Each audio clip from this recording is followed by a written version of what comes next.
Welcome to the LoJo Show.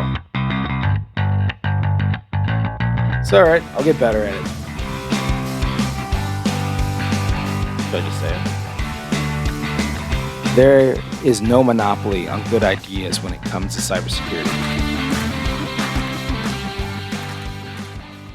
Welcome to the LoJo Show. I am your host, Louverture Jones. I am the founder and managing partner at BlackRock Engineering and Technology. I have over 20 years of experience in cybersecurity, and I am honored to be able to bring some of that experience to you. Today, we're going to talk about personal cyber hygiene. That's cybersecurity for the everyday families, your house, your kids, your dogs, your cats, and your fish. Yes, I'm talking about my life too. This episode really comes from some of our listeners. It is a result of them asking a number of questions about personal cybersecurity. What does it mean? What is it? What are we trying to protect? All of these things fall into that. And today, when we think about cybersecurity for your personal lives, you think about how that's really changed. Well, before there was cybersecurity, you had security on your house, in which case you build a house, you got the four walls, you have the roof, and then you have these cool locks on the doors, and maybe you even bought a really, really hefty exterior door to keep somebody from breaking in and taking whatever is yours or threatening your life or threatening your safety. Today, that whole world has changed. We have the physical world of cybersecurity, right? And you also have the technology world of cybersecurity, right? We have now things like smart homes, smart locks. We have gates. We live in gated communities in some cases.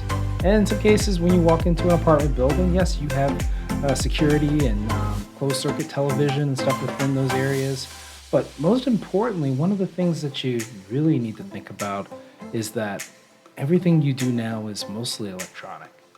It's electronic. So you've extended what used to be just your brick and mortar home and the security that you had in there, where you had a nice little file cabinet that you stored all your personal information, your documents, your passports until you needed them for travel, your credit cards and stuff until you went out. But now, all of that, now in some way, shape, or form, is now extended to an electronic footprint.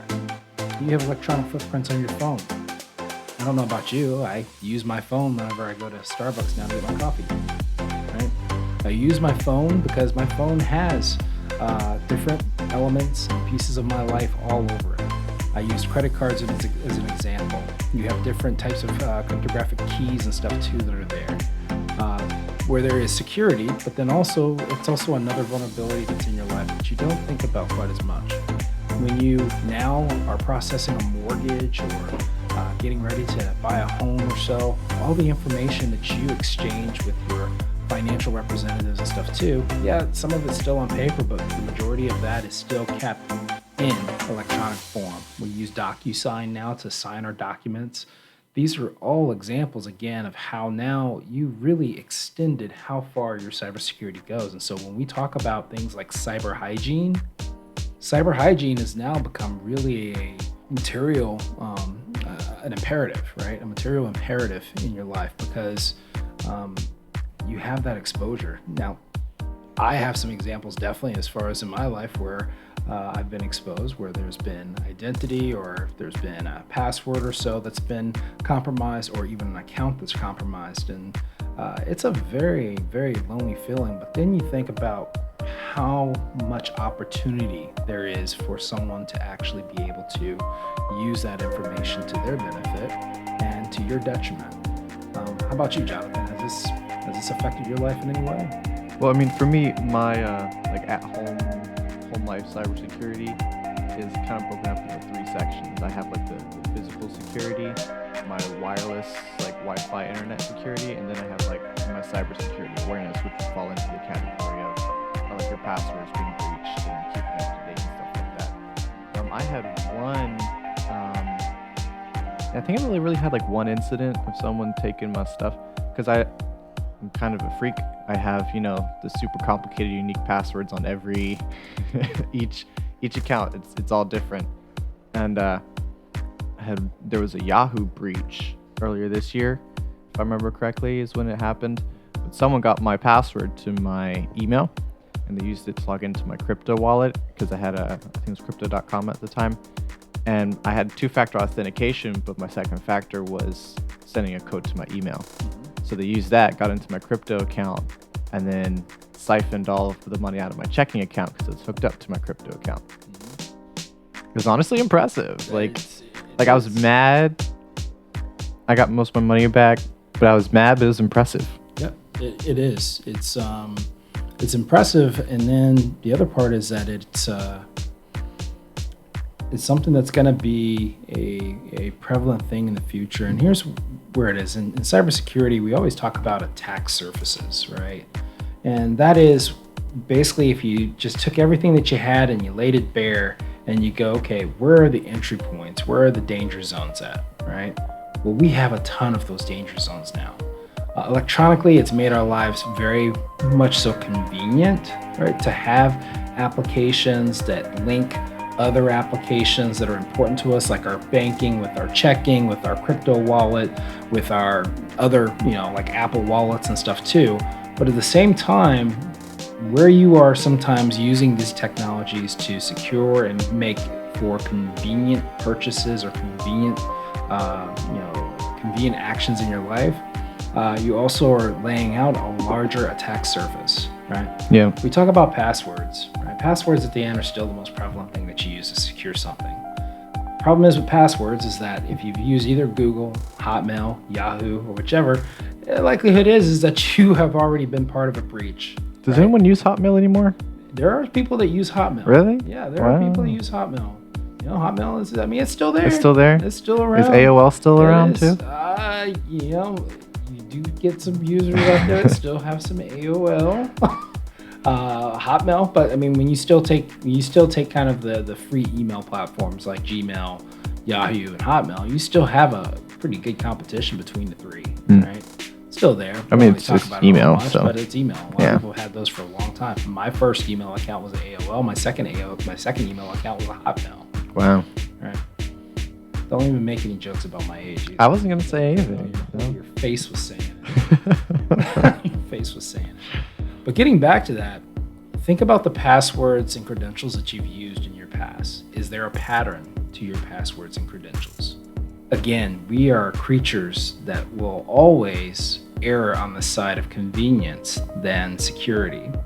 So our personal information or the opportunity to compromise our personal information and use it to, nefarious ends, such as, theft of credit information, theft of money and stuff too, were accessible. Even things like, title fraud and stuff too.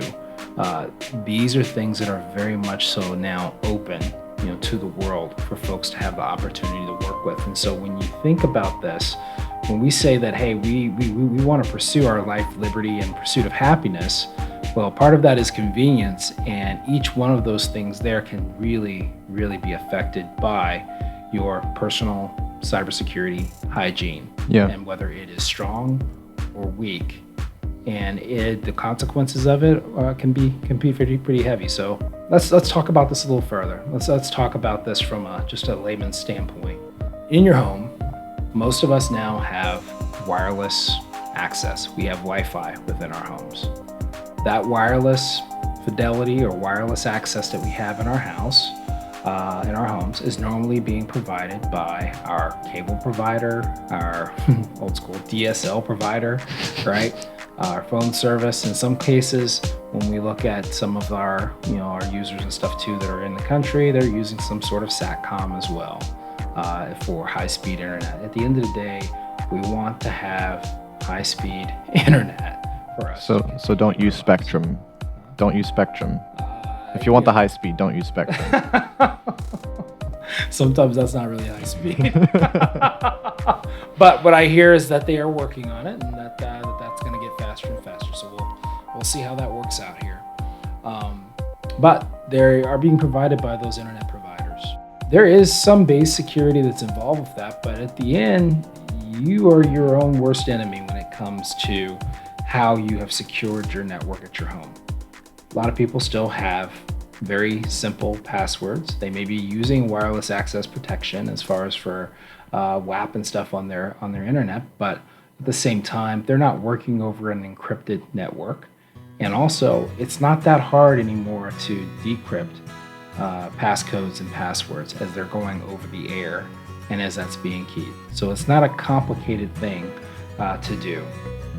Now, does that mean there's somebody outside of every home that's riding or looking at this? No, that doesn't mean that. But really, our first part of our hygiene is really to kind of, clear our nose, right? Clean our nose, wash up under your armpits and everything else. That's the first part of hygiene.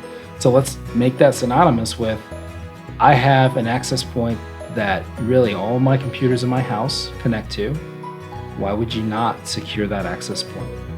Why would you not use some of the personal security products that are out there? I mean, most of the antivirus companies and stuff out there now also have VPN. Most people don't choose to use the VPN. But think about it. You're on your network in your house, and let's say you're in the interior of your network in your house. Everything you do is really going across that wire in your house in plain text. It's not being encrypted. It's not using tunneling. This is what's going on in your own home. So the point in which there is liability between you and your provider for internet starts really from the router out. But there is really no protection for you from the router in as far as your interior network, especially when you select on your computer, do I want my device to be discoverable by other devices on that network? Most of us click on that and go, yes, because again, it's convenient. I don't do that. I have my desktop hardwired to one of those little switch hubs, and then my printer's hardwired to that, so I don't have nothing discovers nothing. I actually take it even a step further, and I have only one smart home device, which is the Amazon Fire Stick, and I have that on a subnetted separate network. So like that doesn't even see anything else that I have. So just to let you guys know, Jonathan does not have kids. And so when you have to play tech support to 4 or 5 other people in the home, that is not convenient, because invariably that's going to cause an issue for you to have to troubleshoot for an hour. Right. But you don't want to, especially when the football game's on. So then, I mean, that does come down to the convenience versus security, which, I mean, that's the struggle that every corporation has nowadays. And it goes like the biggest company down to the smallest grandma has that problem. Absolutely. Right? Our problems as individuals are not unique to the problems that corporations, organizations, DoD, or anybody else has. And that is the usability of the tools that you have at your disposal to, 1, create conveniences, 2, create the accessibility to perform a task or to finish your work, or 3, to provide a digital experience that is going to be either lucrative for you as an organization, or lucrative for you as an individual in terms of your experience being online, having access to the things you want access to, and providing the connectivity in your home for all of your all the people that live within that house. Right? But if we take this and you round this up into some of the consequences are this.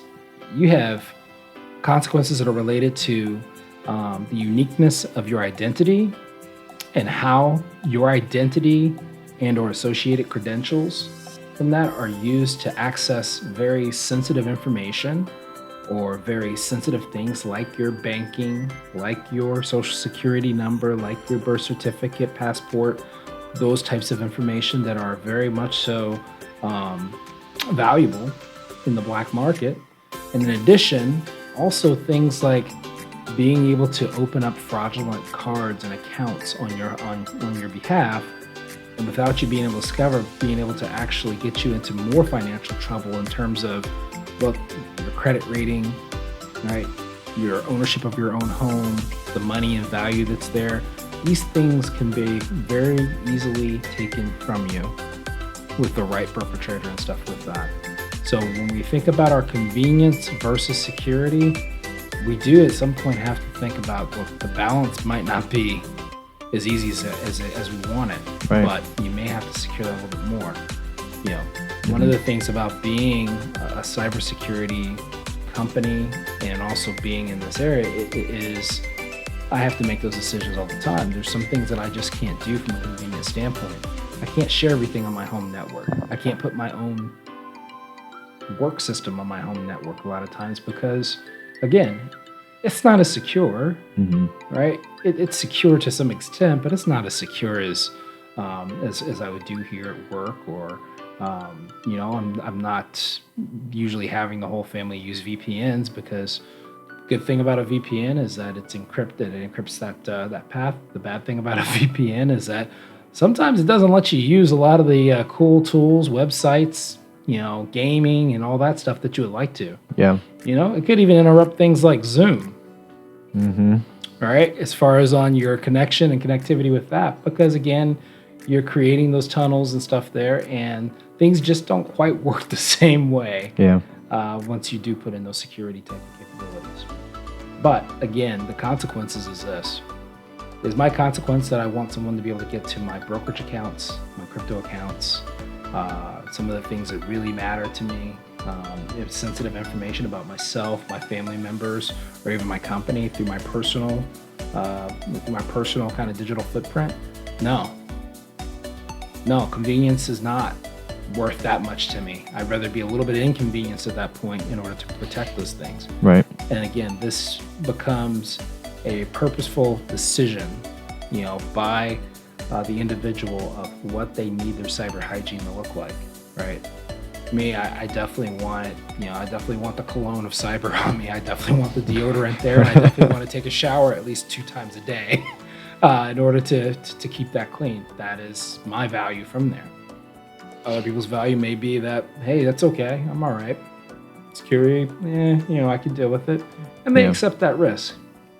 But these are some of the personal cybersecurity decisions that are out there, and we'll go a little bit deeper into that here in a little bit.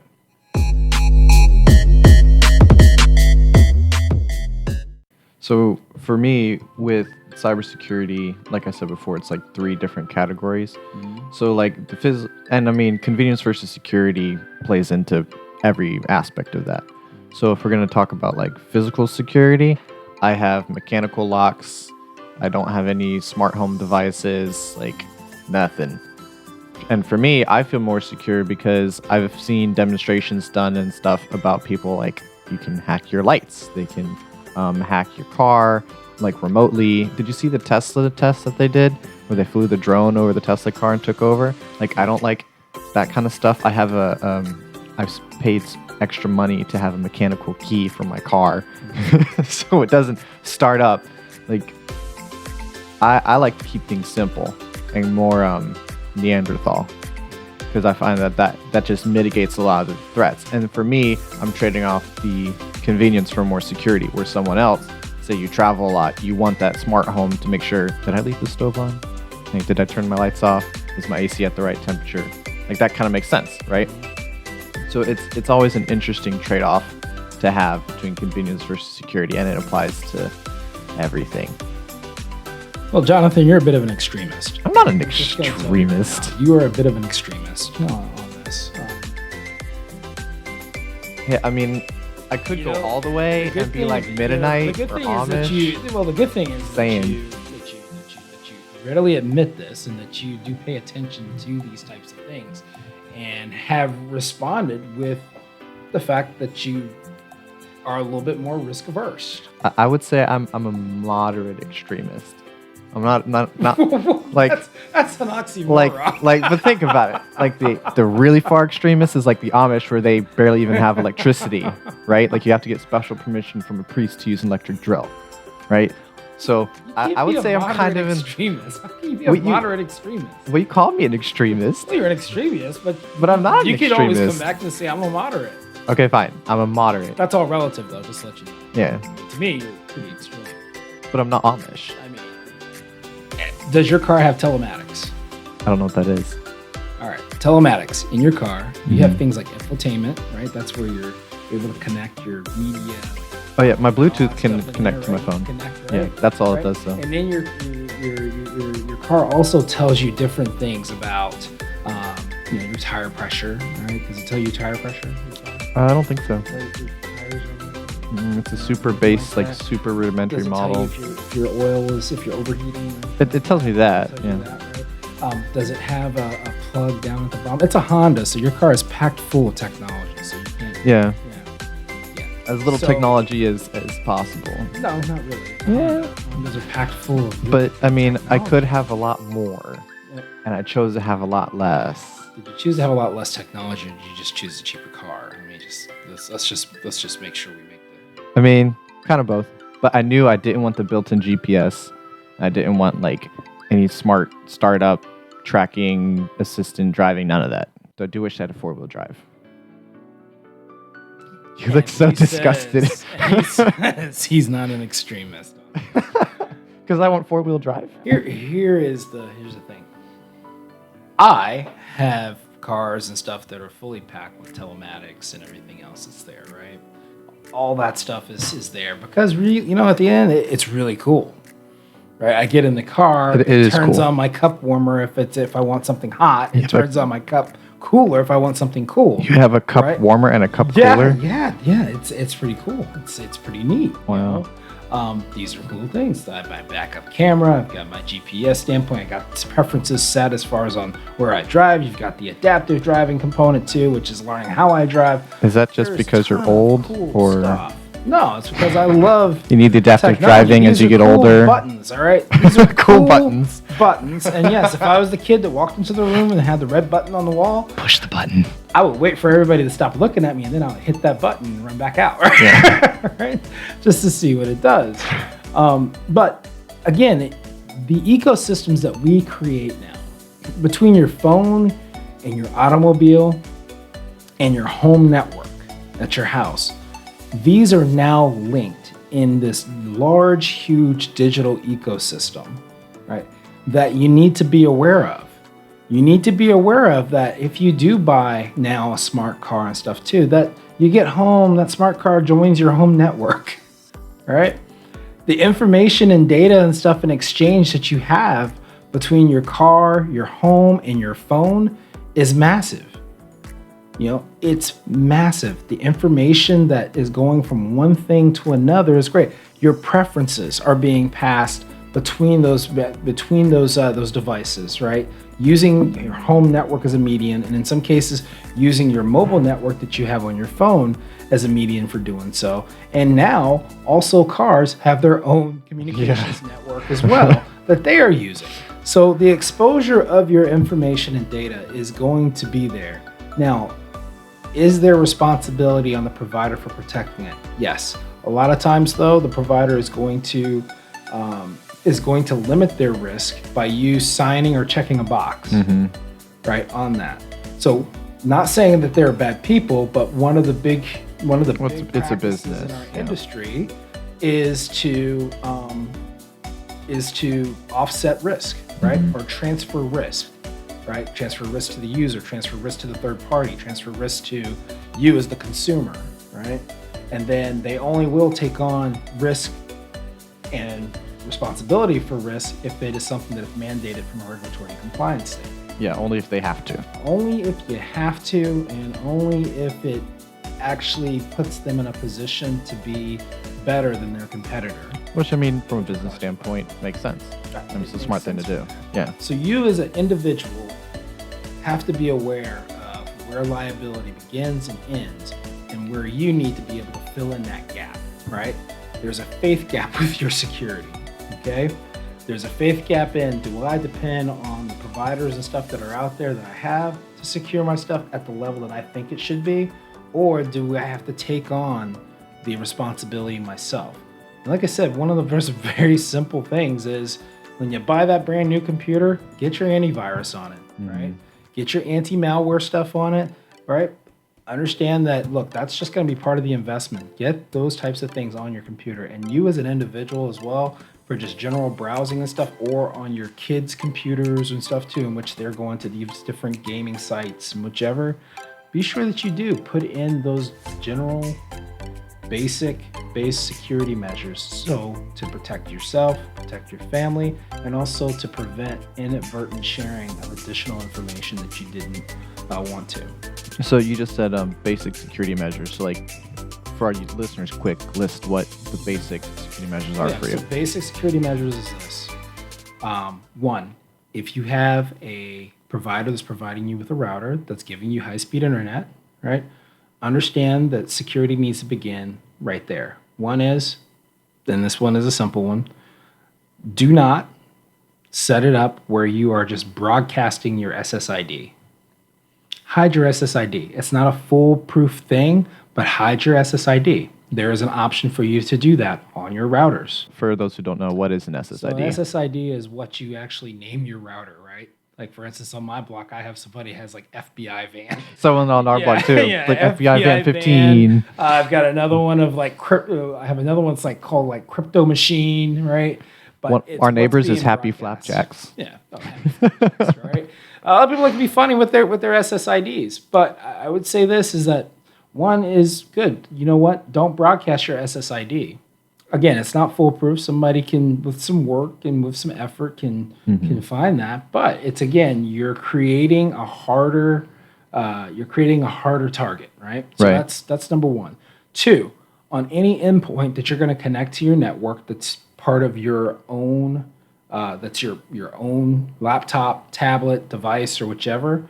Go ahead and install VPN software. What that does is that should someone get on your network, I'd rather them not be able to see anything. And so you create those encrypted paths and tunnels from that end by using a virtual private network, a solution, right? Again, very simple. Things like Watchdog and other companies and stuff have these. Symantec, Norton. Norton. Sorry, Yeah, Norton. Yep. My bad.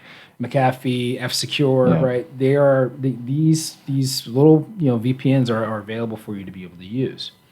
Two, malware protection is probably one of the most important things for you to have now. And why? Well, we did an entire series on this, and you guys have been listening, of ransomware and other things. Well, the delivery of things like ransomware through malware, right? It can help from a protection standpoint to be able to have anti-malware, spybot, anti-spybot detection capabilities on your devices, and set it up so that these devices will automatically go ahead and remediate these things. All right? Don't just passively have it there just looking and passively, and then don't ignore the fact that, hey, I just got popped and I show, hey, have an alert that there's malware on your device. Make sure it gets cleaned up. And you can put that on automatic so that it does do that for you. So a lot of computers like Windows and Apple, they have anti-malware built into them. Is that good enough, or should they buy a more professional grade? So you can choose to use, like for instance, Windows native, malware protection, antivirus protection, right? You can choose to use that. These are good things. You can enable those and pay for what needs to be paid for that. I will say this: whenever you do buy a computer, let's say from a Best Buy or from a Office Depot or so, right, and they already have the Microsoft Office and stuff already installed on it, there's already a lot of malware-like things that are on those computers, because that's where some of your marketing and other stuff comes from. Yeah, adware and all that stuff. Yeah, there's a lot of adware and stuff in those. So just be aware of that, and as you're going through the setup of your computer, you can disable those types of things, right, that are, again, sharing information across your network. The other part, too, is that beware of things like when you go out and you buy your kid a laptop, a cheap $100 laptop or $200 laptop, right? You need to know where these devices are coming from, right? Yeah, you might get the laptop from Target, or you might get the laptop from Walmart or whichever from there. But understand that with that, one of the things that's really unique about adding on antivirus software and stuff is that these computers come in, they're not patched up to the latest level. Right. And so right away you're already exposed. So I would not recommend that you immediately go to a store, buy an electronic device, and go to your banking account right off the bat, Right. put in your banking credentials. Yeah. Would not recommend that. I would say make sure that you put in and install your antivirus, anti-malware, spybot, and everything else. Make sure you software. enable automatic updates too. Yep, and you want to do the automatic updates for those, because we're not good at keeping our hygiene up when it comes to these types of things. We want to just get on, we want to browse, we want to get to what we want to get to, we want to get to YouTube and do what we want to do. But take the time to just take those first 35 minutes to really set up, turn on the things that need to be turned on, turn off the things that need to be turned off, especially when it's talking about sharing more and more information.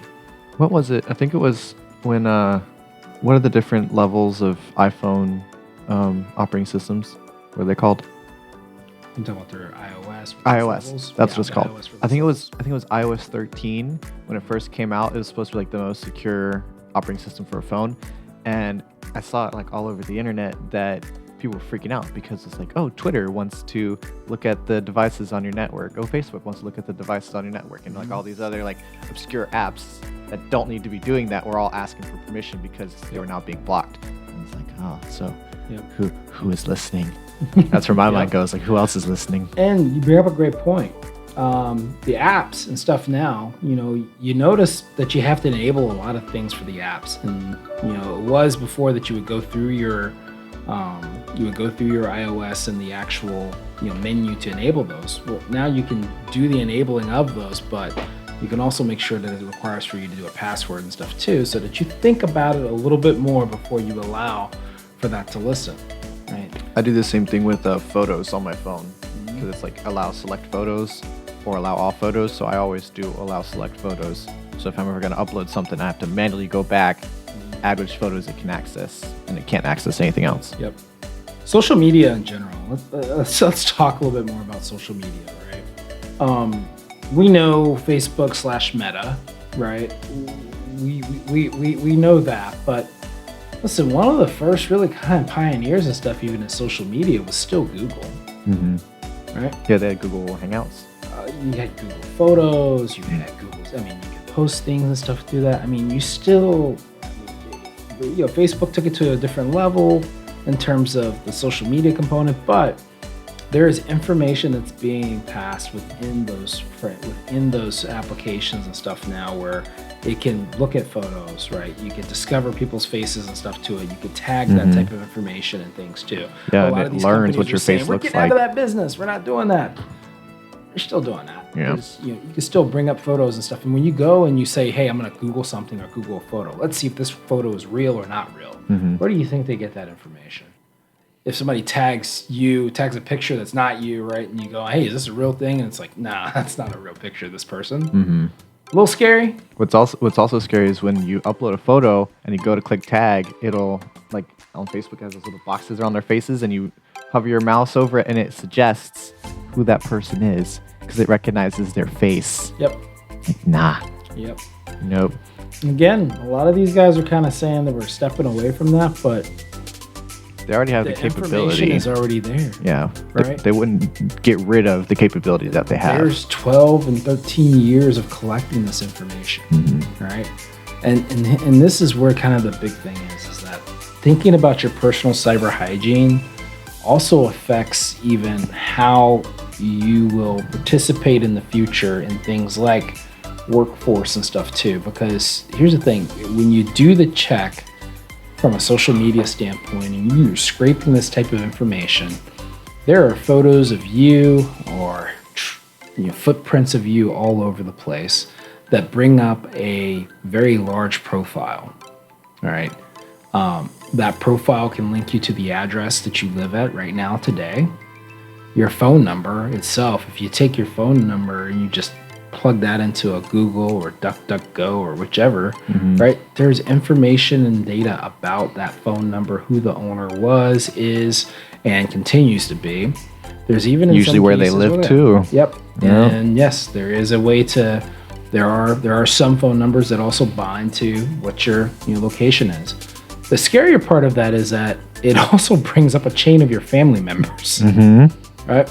So this connectivity in our world is, well, one, it's essential to some of the things that we have come to love and enjoy, and that is, hey, somebody's anticipating what our likes and dislikes are, but at the same time, it's also showing where you may be overexposed from an information standpoint, right? And now that information can be used against you, right?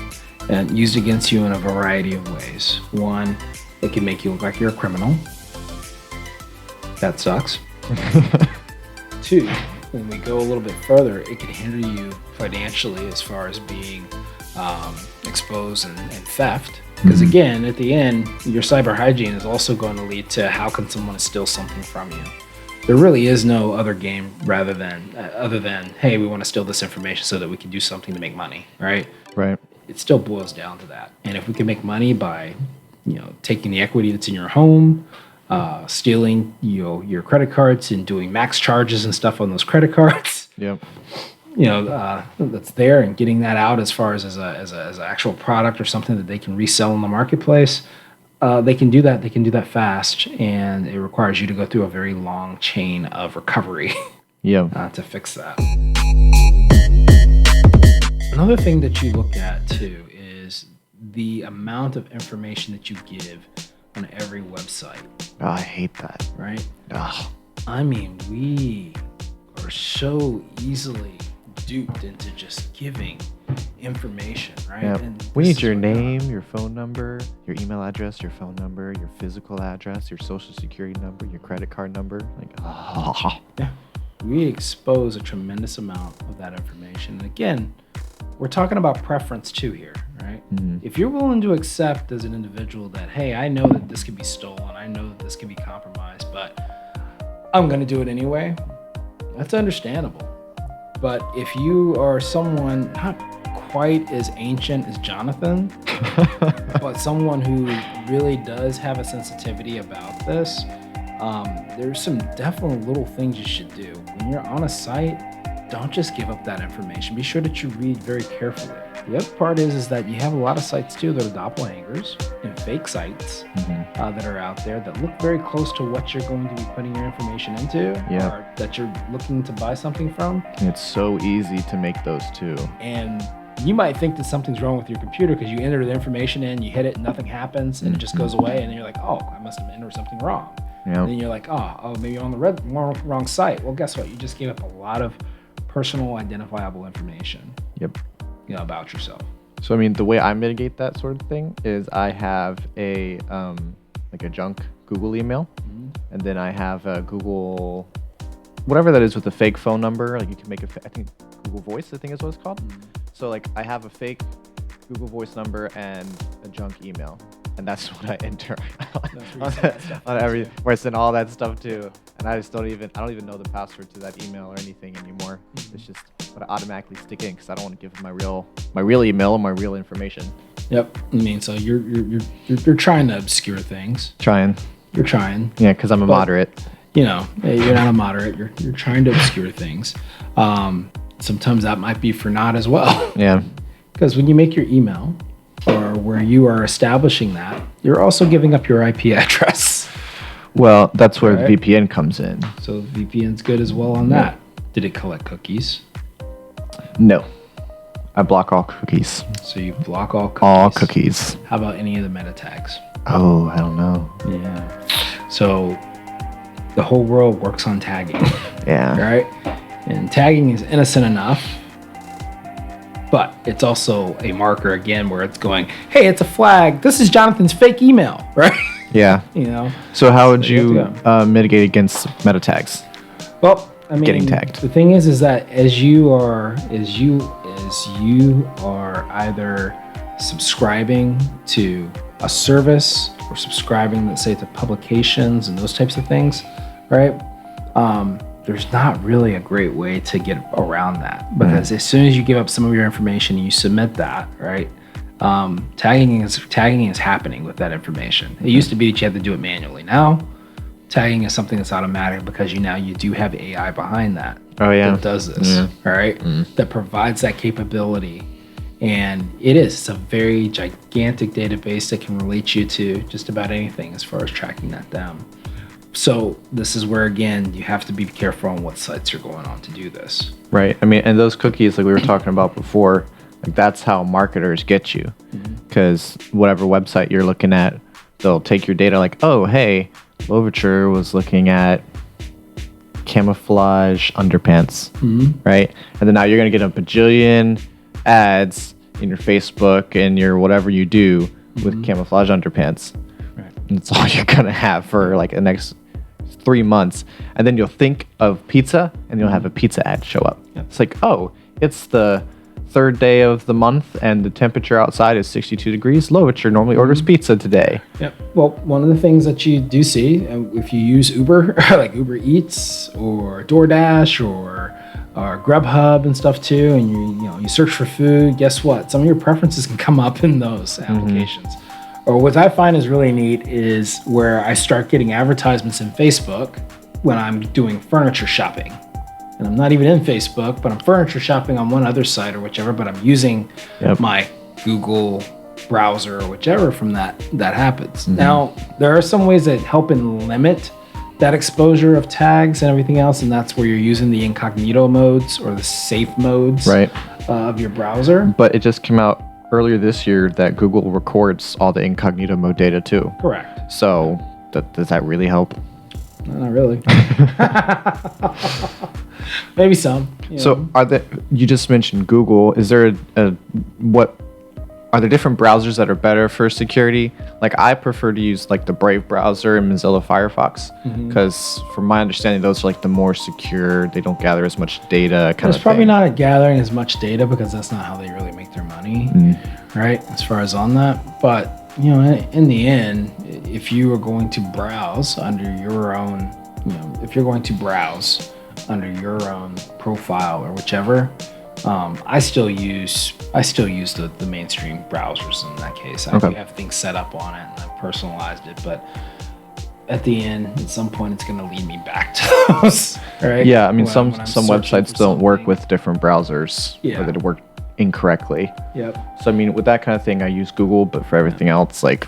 But the other part is distinguishing, right? It's distinguishing between your information being used for bad reasons or your information being used for the purpose of generating or giving you more convenience, right? Obviously, Google didn't go, hey, I'm going to collect this information so that I can steal your credit card information, everything else, right? Google said, look, we've put together the largest database in the world. And with that, we'd like to also be able to offer people experiences that are going to, one, be paid for or allow them to, continue to use us or to grow our usership from there, and or also become a better and better customer because you are consuming more services and stuff too, right? Right. So there is a point in which you have to distinguish between that. Now, if I'm going to go to www.jonathan.com, right? But instead, I've spelled Jonathan with a O at the end of it, right? Jonathan, right? It's terrible. And I'm trying to trick people into coming there. I was like, hey, welcome to Jonathan.com. Hey, man, great to see you. We have a party that's going on next week. Sign up right now. Put your birth date and everything in it. Distinguishing between, there's certain things that, I don't want to say it's common sense, but it's certain things that you have to watch for as a consumer to make sure that you're going to the site that you intended to go to make sure that when you enable cookies or when something wants to collect information about you, that that it's with a reputable site, it's a reputable user and stuff from that end that's doing it. So you do have to make some distinctions on that as a consumer, right? Right. If somebody says that they're going to give you a free $10 million, it's probably not the right site to click on. I mean, but that might be a free $10 million. Probably not, because there's no free $10 million, right? So it is making those distinctions. Unfortunately, one of the biggest victims when it comes to this are some of our seniors who are logging on and beginning to use the internet, or have maybe even fallen behind a little bit on what are the capabilities, where are they exposing themselves. Yeah, right? Every time I go see my grandma, I go to her computer and make sure everything's updated and all that. You have bad actors out there, or you have bad guys who do profile folks, who do profile senior citizens, right?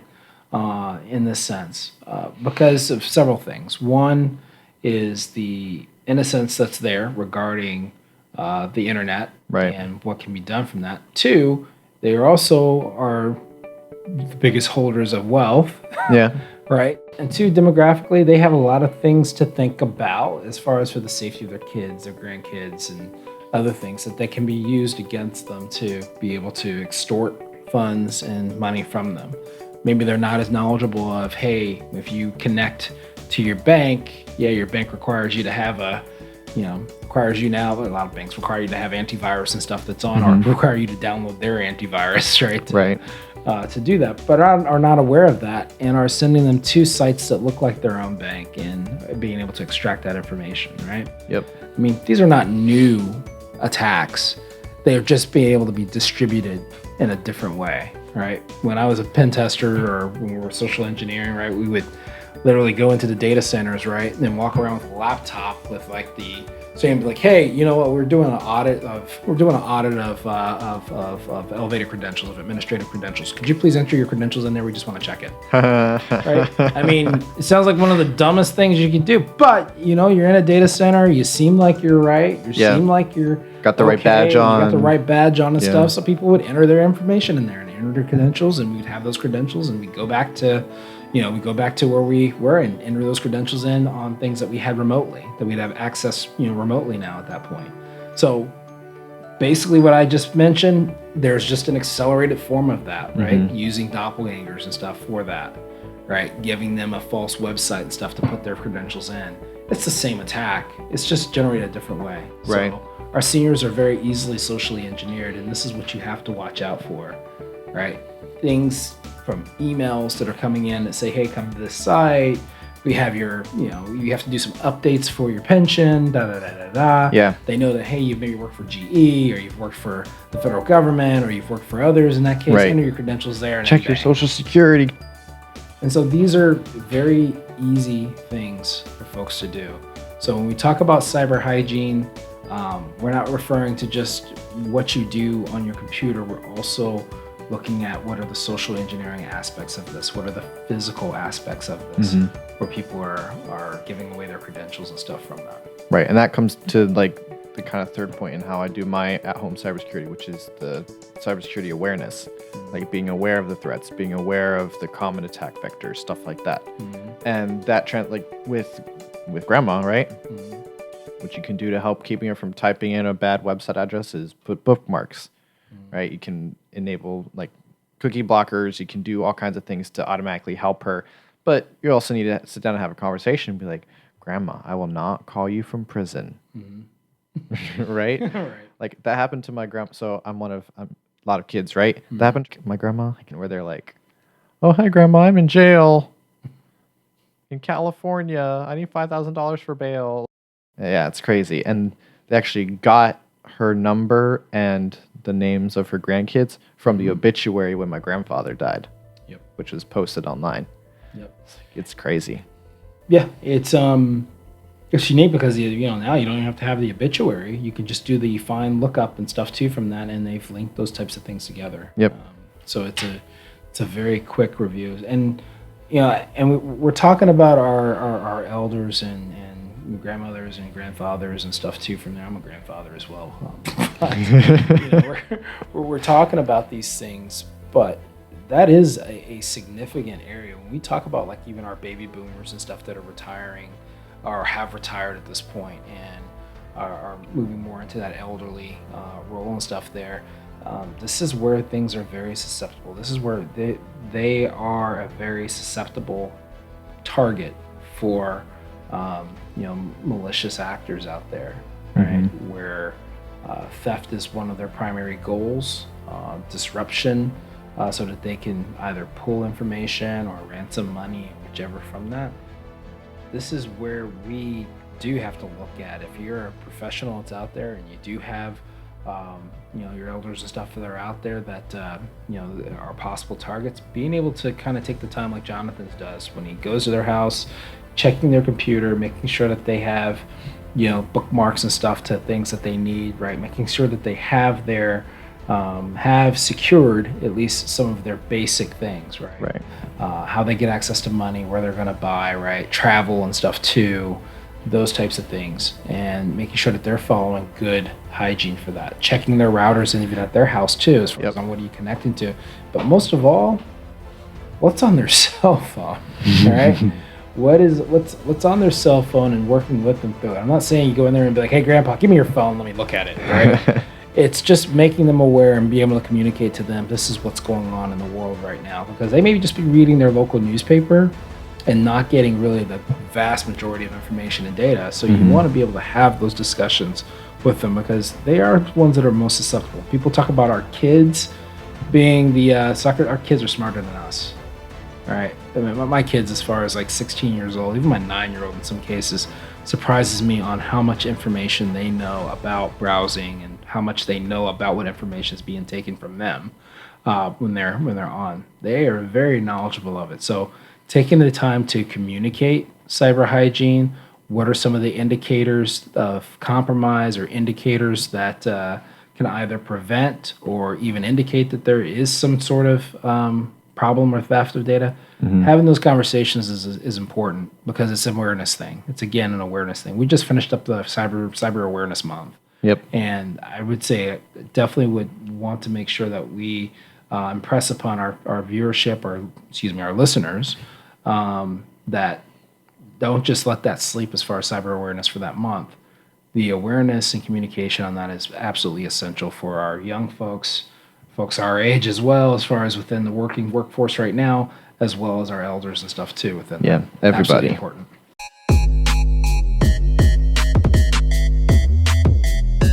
Well, that's it for this episode of the LoJo Show.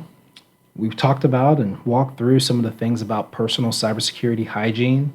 We did find out as well that Jonathan Logan should be probably out hanging out with the Amish at this point, in a horse and buggy and a plow. Hey, if I'm at the Amish, I can't work here. So I would not give Jonathan over 20 acres to work, though, just to be honest with you. He might fall apart. Wow. But at the same time, I work out. The premise of why he does the things that he does, of being really a very large Luddite, someone who does not like to accept technology and adopt it, there are reasons behind that. And while they may be a little extreme, they do make sense. So, okay, I got to defend myself real quick. So the way I see it is convenience versus security, right? Imagine like there's a dartboard on a wall and you're the dartboard.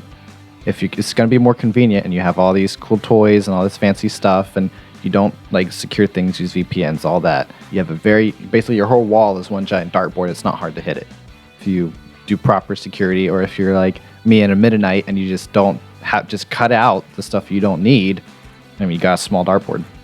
So are you summing this up as in you should reduce your attack surface, and that's what you're doing? Yes. Wow. What? Generations of change. Did you see? I just reduced that to one sentence. It took you an entire 45 seconds to set this up, and I reduced it into one sentence. Jonathan reduces his attack surface by being a Luddite. I reduce my attack surface by being proactive. And that's it for this episode. Please check us out on our website for some of our exit notes. And guys, we also want to still hear from you. So thank you again for listening to the LoJo Show. Jonathan, always a pleasure to hear you share your perspective. It is unique. It is profound. And very interesting. And at some point, sometimes I think I wonder, what did I do?